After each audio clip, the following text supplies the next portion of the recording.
Halo teman-teman, selamat datang di channel Mari Berkarya. Kali ini aku akan share 5 skill yang bisa kamu pelajari untuk mendapatkan 100 juta per bulan.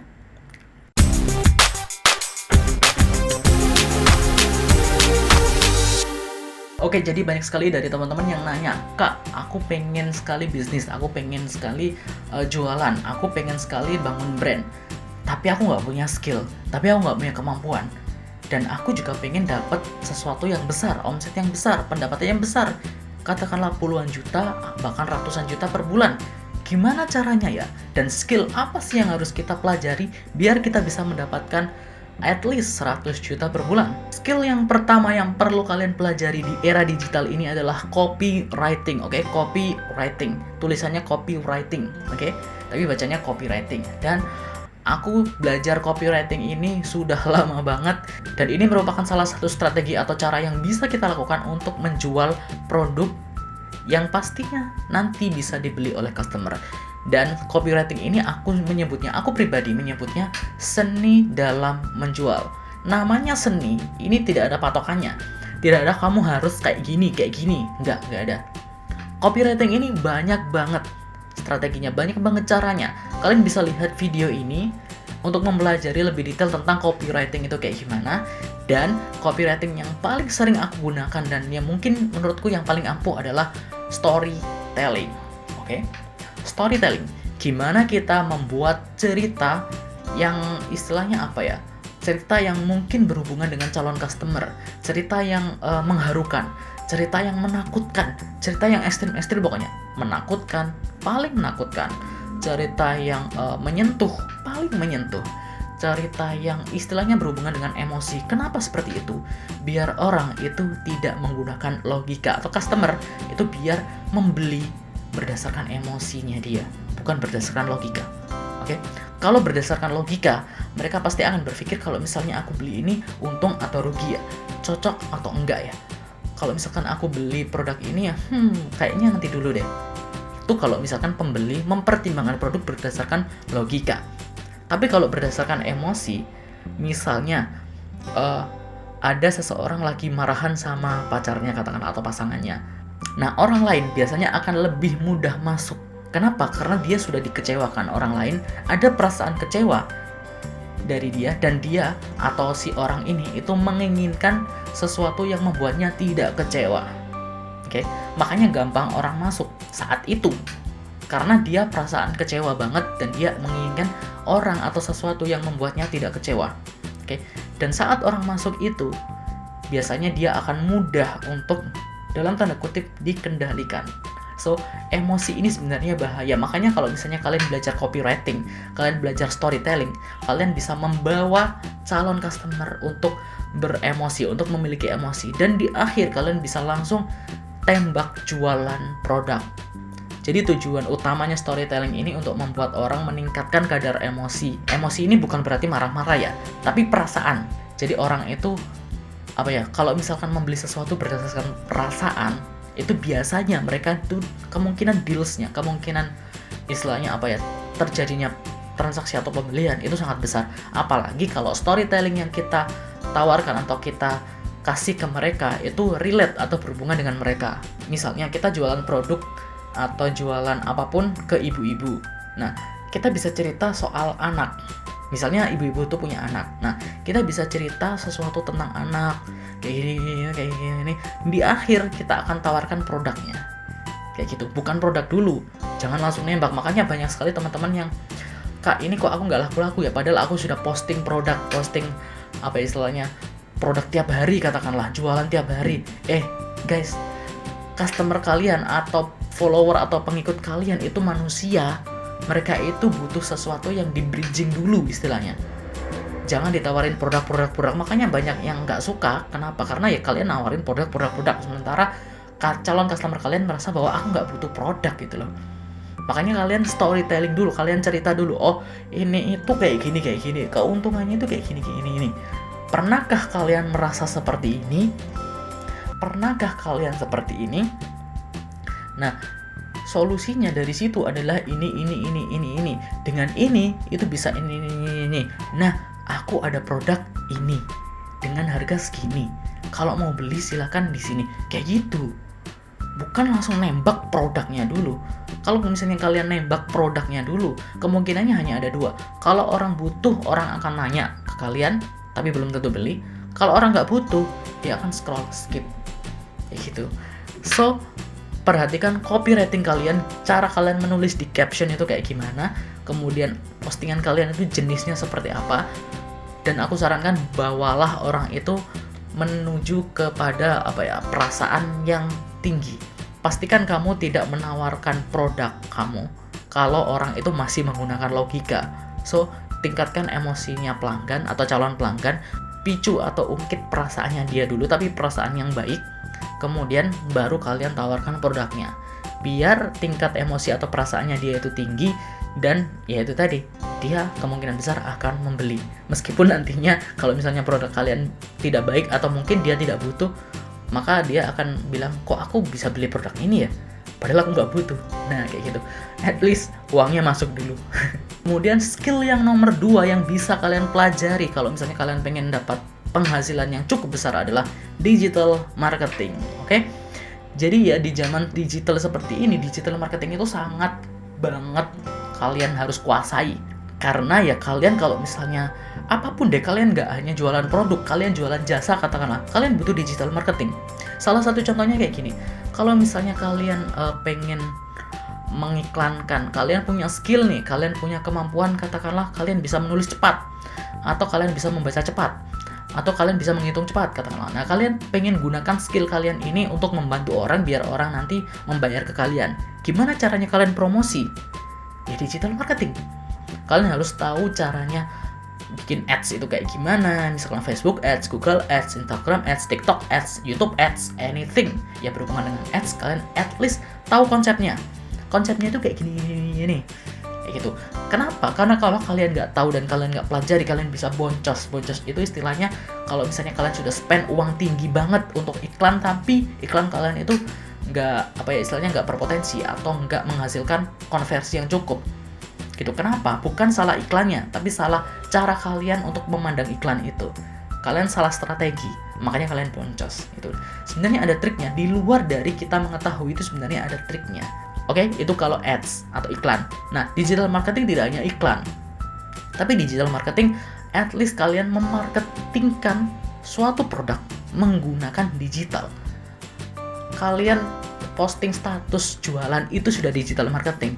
Tapi itu digital marketing yang level bawah lah istilahnya kayak gitu. Nah, di balik itu ada strategi-strateginya. Nah, kalian harus pelajari strategi itu. Nah, tidak hanya di produk kalian sendiri, misalnya kalian ingin jualan produk, tapi ada juga beberapa perusahaan yang menginginkan katakanlah posisi digital marketing. Ada juga yang menginginkan jasa digital marketing.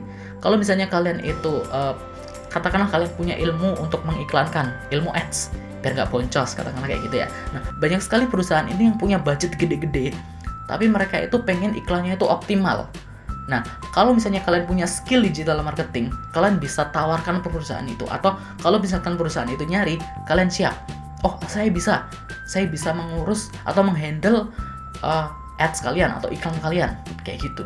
Apalagi sekarang banyak sekali perusahaan yang aware tentang digital. Kalau dulu kan perusahaan mungkin ya, berdasarkan pengalamanku, tapi nggak semua perusahaan itu menganggap rendah atau menganggap enteng sebuah digital. Karena bagi mereka, marketing yang bagus ya kita datangi orangnya, sebar brosur dan sebagainya. Banyak perusahaan yang kayak gitu, itu dulu. Tapi sekarang sudah banyak perusahaan yang aware tentang digital marketing.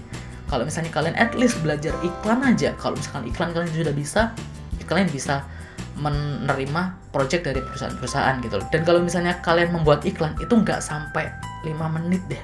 Mungkin ya mentok-mentok 15 menit lah untuk per iklan ya, untuk per iklan. Kalau misalkan perusahaan kalian katakanlah menyewa kalian untuk 10 iklan katakanlah ya 150 menit kayak gitu, itu doang. Nah, kalian sehari itu bisa mengerjakan beberapa project dari beberapa perusahaan kayak gitu. Jadi kalian bisa dapatkan untung yang banyak banget cuma dalam satu hari. Kemudian yang nomor 3 adalah content creator. Nah, seperti yang aku lakukan saat ini, salah satunya adalah YouTube, itu adalah content creator. Tapi tidak hanya YouTube. Content creator itu bisa berarti macam-macam. Bisa di Facebook, bisa di Instagram, bisa di TikTok, bisa di anything yang berhubungan dengan konten. Kalau misalnya kalian itu pengen dapetin penghasilan dari manapun ya, tidak hanya YouTube ya yang bisa. YouTube mungkin bisa dapatnya dari AdSense, tapi aku kasih tahu satu hal ya, AdSense itu nggak sebesar yang kalian kira. Tapi pendapatan yang besar itu justru kalau di YouTube ya, itu justru dari brand deals. Oke? Dari deals kalian dengan brand. Kemudian dari affiliate marketing katakanlah. Ada coursing katakanlah. Pokoknya ada banyak deh. Jadi kalau misalnya kalian itu berfokus, misalnya kalian pengen jadi YouTube, jadi content creator YouTube, jangan berfokus pada AdSense. Kalian akan nyerah di awal. Karena AdSense itu bukan satu-satunya pendapatan yang bisa kalian dapatkan dari YouTube. Kalau misalnya memang kalian itu kontennya bagus atau kontennya banyak sekali view-nya, banyak sekali ditonton, ya mungkin kalian bisa, tapi itu butuh waktu lama dan kalian harus kreatif banget gitu loh, butuh effort yang gede juga. Tapi kalau misalnya kalian itu mengimbanginya dengan lain-lain, brand deals, affiliate marketing, course dan sebagainya, dan totalnya itu mungkin bisa lebih dari ratusan juta per bulan hanya dari konten kreator doang kayak gitu.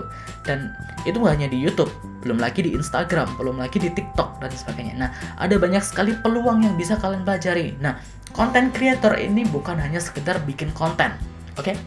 Bukan hanya sekedar kalian bikin konten, tapi kalian harus konsep. Konten kalian ini berhubungan dengan apa? Audiensnya ada atau enggak? Yang membutuhkan itu ada atau enggak? Terus kalian harus bikin konten-konten atau istilahnya batch konten. Jadi misalnya konten pertama bahas tentang ini, konten kedua bahas tentang ini, konten ketiga bahas tentang ini. Jadi bahasnya itu berurutan, tapi itu semua berhubungan dengan satu niche atau satu topik. Nah, niche itu nanti ada ilmunya sendiri. Oke, nanti aku akan jelaskan di video selanjutnya deh untuk lebih detailnya. Karena ya banyak sekali detailnya kalau misalnya kalian pengen tahu content creator itu kayak gimana. Bukan hanya sekedar bikin konten, tapi banyak sekali konsep dan hal yang harus kalian perhatikan. Karena itu subscribe channel ini dan nyalakan notifikasinya biar kalian gak ketinggalan videonya. Lanjut. Nomor 4 adalah coding atau programmer. Jujur, aku juga programmer. Oke? Aku dulunya sebelum YouTube itu adalah seorang programmer atau coding atau istilahnya apa ya?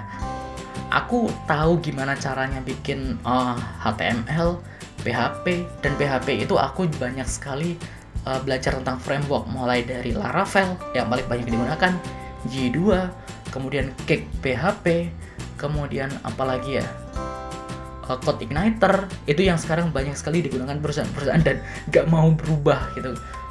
Teman-teman programmer lama masih pakai CI atau CodeIgniter, kemudian Native.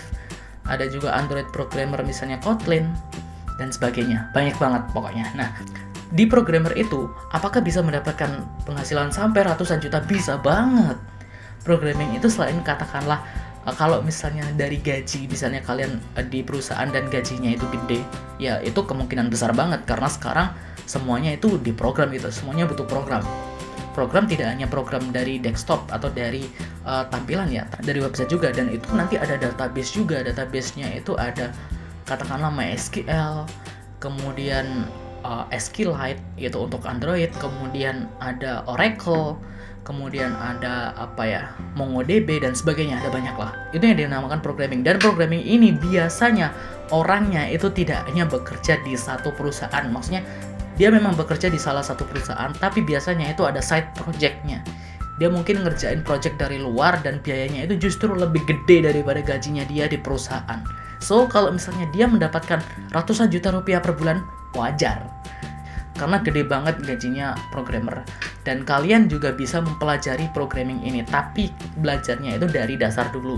Dari HTML, dari PHP, dan aku nggak akan jelaskan di video ini karena ini channel tentang bisnis, jadi aku nggak akan jelaskan. Mungkin nanti aku akan bikin channelnya, silahkan komen aja kalau misalnya kalian mau. Oke, lanjut. Yang nomor 5, skill yang perlu kalian pelajari untuk mendapatkan penghasilan ratusan juta rupiah per bulan adalah skill negosiasi atau skill komunikasi. Negosiasi atau komunikasi ini skill yang sangat dibutuhkan. Bahkan sebagai CEO, aku juga belajar negosiasi itu kayak gimana. Ya pastinya dong, kalau misalnya kita punya bisnis, kalau misalnya kita pengen bangun relasi, bangun kerjasama, terus kemudian pengen membeli suatu barang atau pengen jualan barang, kita perlu skill negosiasi. Contohnya negosiasi dengan supplier. Oke? negosiasi harga, negosiasi kualitas produknya, negosiasi cara pembayarannya. Misalnya sekarang aku nggak punya uang atau nggak ada uang di perusahaan katakanlah, kemudian aku pengen stok barang. Nah, gimana caranya aku negosiasi biar bisa bayar mundur katakanlah, biar bisa dipercaya ke orang itu. Nah, itu skill yang kita butuhkan. Dan juga misalnya negosiasi dengan partner bisnis A misalnya mengadakan sebuah event atau project kolaborasi. Nah, kita juga harus bisa punya skill negosiasi itu. Atau misalnya kita pengen guide project-project atau istilahnya apa ya, tender-tender dari pemerintah. Nah, kita juga harus punya, selain kualitas perusahaan kita ya, kita juga harus punya skill ngelobi atau skill negosiasi. Kayak gitu.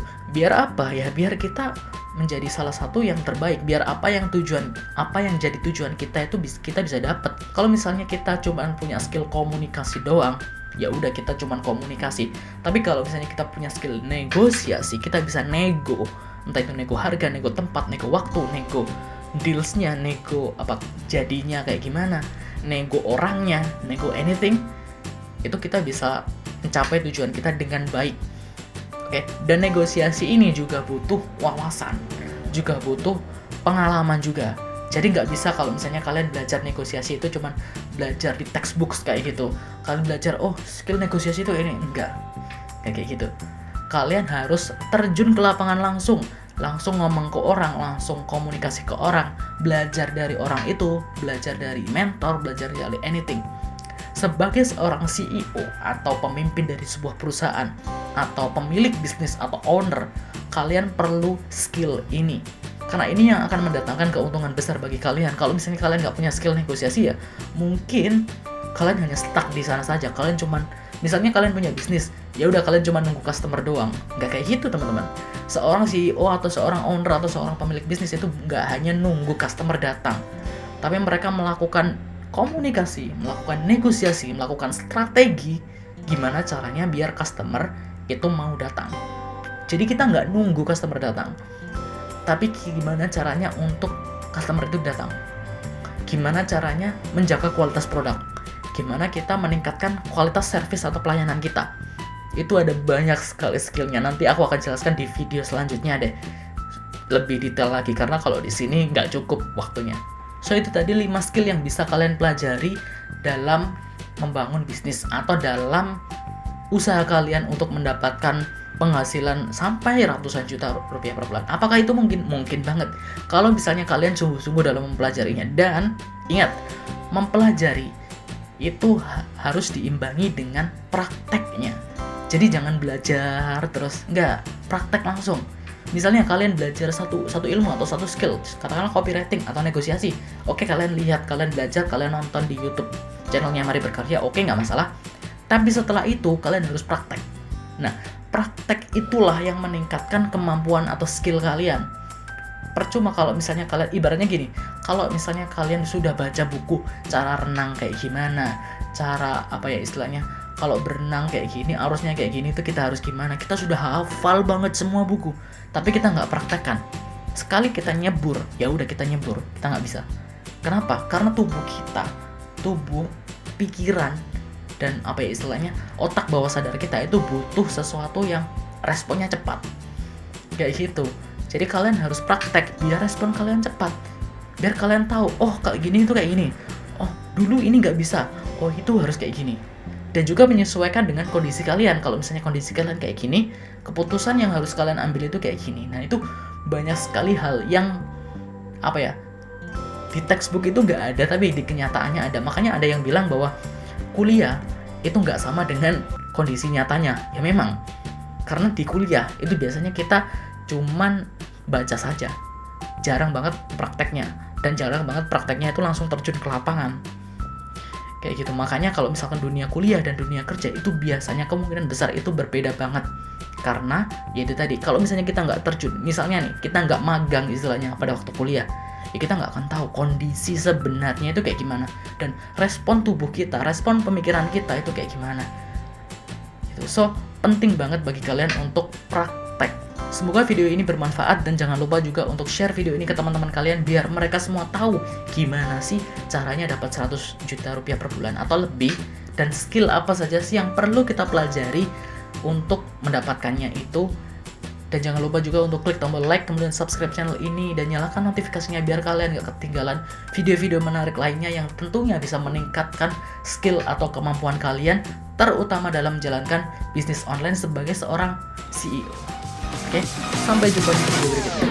Dadah!